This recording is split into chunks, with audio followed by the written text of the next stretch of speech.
15 মে 2025 ঢাকার সাভার উপজেলার থানা রোডস্থ মামুন কমিউনিটি সেন্টারে উদ্বোধন হলো 3 দিনব্যাপী যুব উদ্যোক্তা মেলা। বিশেষ প্রতিনিধি ফয়জুল ইসলামের রিপোর্টে বিস্তারিত। উক্ত মেলায় প্রধান অতিথি হিসেবে উপস্থিত ছিলেন জনাব ব্যারিস্টার শিহাবুদ্দিন খান, অ্যাডভোকেট, অ্যাপিল বিভাগ, বাংলাদেশ সুপ্রিম কোর্ট। বিশেষ অতিথি হিসেবে উপস্থিত ছিলেন KM শহীদুজ্জামান, সমাজ সেবা অফিসার, সাভার উপজেলা।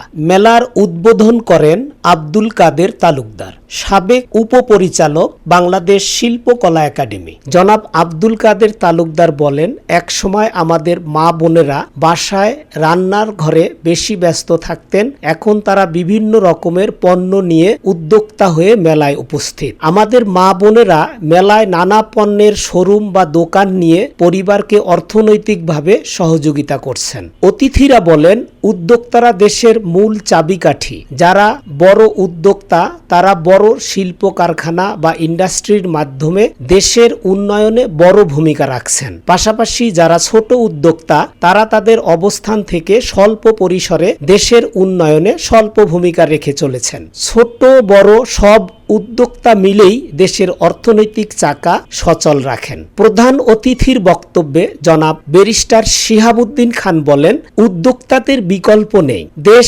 উন্নত কাতারে যেতে হলে উদ্যোক্তার প্রয়োজন। উদ্যোক্তারাই দেশের সমৃদ্ধি আনতে পারে। নতুন উদ্যোক্তাদের কিছু অভিযোগ রয়েছে, তারা যখন ব্যবসা শুরু করতে যান তখন তাদের trade licence, tin certificate, BSTI এর অনুমোদন প্রয়োজন হয়, যা সহজে তারা পায় না। সেগুলি যেন সহজে পায় সে ব্যাপারে সংশ্লিষ্ট কর্তৃপক্ষের কাছে বিনীত অনুরোধ করেন এবং উদ্যোক্তাদের সহযোগিতা করার দাবি জানান। জনাব শহীদুজ্জামান বলেন, বিশ্বের অনেক উন্নত দেশ আছে যাদের নিজস্ব কোনো খনিজ সম্পদ নেই, অথচ তারা বিশ্বে উন্নয়নশীল দেশ হিসেবে পরিচিত, কারণ তারা প্রায় সবাই উদ্যোক্তা। আমাদের দেশও অনেক সম্ভাবনাময়। উদ্যোক্তাদের সুবাদে অনেক বেকার যুব কাজ করার সুযোগ পায়, অনেক কর্মসংস্থান তৈরি হয়। তাই প্রত্যেক ঘরে ঘরে উদ্যোক্তা তৈরি হওয়া প্রয়োজন, হোক সেটা ছোট কিংবা বড়।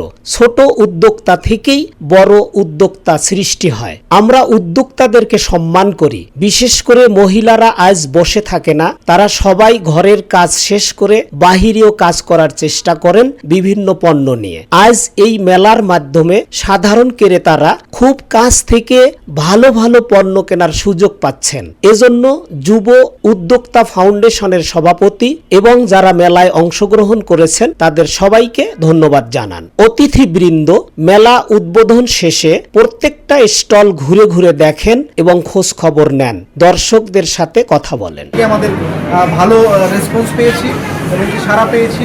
আমাদের শুরুর দিকে যেসব উদ্যোক্তারা ছিল তারা এখন আর মেলায় অংশগ্রহণ করতে পারছে না, কারণ সবচেয়ে উন্নত দেশ এই দেশের যারা ওখানে কাজ করবে তাদের লাইফ করার জন্য আমরা চেষ্টা করি। মেলায় অংশগ্রহণের পিছনে একটা উদ্দেশ্য আমরা অত্যন্ত আনন্দিত এবং গর্বিত।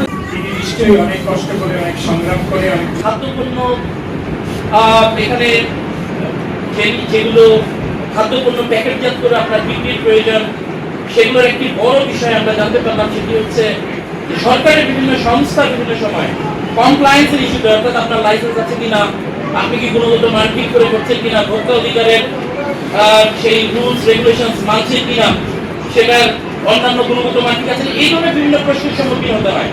অনেক ক্ষেত্রে অঙ্কুরেই অনেক উৎপাদনশীল বীজ অঙ্কুরেই নষ্ট হয়ে যায়। সেটি জামা কাপড়ের ক্ষেত্রে, কুটির শিল্প, কারুকার্য শিল্প, খাবারের দোকান, সেটা পার্সোনাল অ্যাক্সেসরিজ, বিভিন্ন বিষয় হতে পারে। যারা হয়েছেন আপনাদের পরিবার থেকে বের হয়েছে, বিশেষ করে এখানে আমি নারী সদস্যদের অংশগ্রহণ বেশি দেখেছি। Abul Hossain, GVC television, Dhaka.